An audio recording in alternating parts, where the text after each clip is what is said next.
this video I'll be breaking down the music video for Logic's new song Highlife, which has plenty of references not only for Clerks and the universe around it, but its own music and cameos from Logic and Kevin Smith's crew. Before we do, it's interesting this song is possibly the only Logic song that has no swearing. Alright, let's get into it. First thing we see is Kevin Smith's cinema, which he recently bought, that being Smod Castle Cinemas, and we see Logic walking in. We see Logic being a rule breaker as he goes through the exit only doors to enter instead of the entrance doors. We then see he's wearing a Movies outfit, reference to the company that's throughout the universe. We then see the infamous duo being Jay and Silent Bob, who are in black and white, which is a reference to their humble beginnings in Clerks 1. We then see Logic is in this film he's watching, holding a bag, getting the duo to look inside, and suddenly they're in colour, which to me is a reference to the fact that they are the first characters in the Clerks film to be seen in colour, that film being Mallrats. We can tell this is set in the Clerks 3 era as Jay and Silent Bob's store is still there. We next see Logic on the roof, the obvious reference to Dante and Randall playing a game of hockey in the original film. We see Jay and Silent Bob dancing with the mascot of Movies, which is a reference to Clerks 3, but we can also see the infamous I assure you we're open sign behind them as well, referencing the first film. We next see Rick Derris and Heather Jones, who appear somewhat similar to their appearance in Clerks. We finally see Dante and Randall in their black and white state, but thanks to Logic and his shiny bag, referencing Pulp Fiction,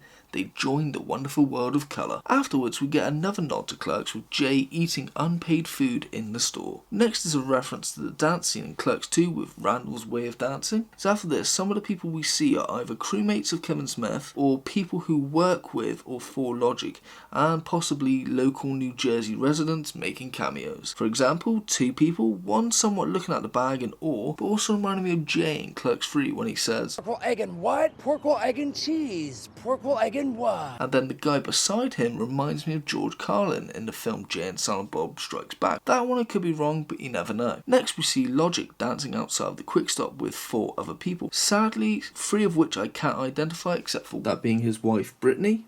After this, we see Logic ending off his third verse using these lyrics. That's why I buy it, break it, roll it, light it, smoke it, ignite it every day. Somewhat similar to that of Metropolis, When I went buy it, break it, roll it, light it, smoke it, inhale it, I'm gone. as well as Under Pressure. Buy it, break it, roll it, light it, smoke it, inhale it, write it, record it, mix it, master it. A little later, we see the original rattpack members, that being Big Lembo, Castro and Six, all dancing outside the Quick Stop, and it shows more people dancing, but sadly I'm unfamiliar of the majority of them. Whilst they do look familiar, I can't really put a name to a face. Next we have Kevin Randolph, who does a lot of work for Logic, not only playing the keys on the majority of his album, but works with a slew of artists. But he might be most remembered by Logic fans as the guy who said, "Bitches love the Rubik's Cube."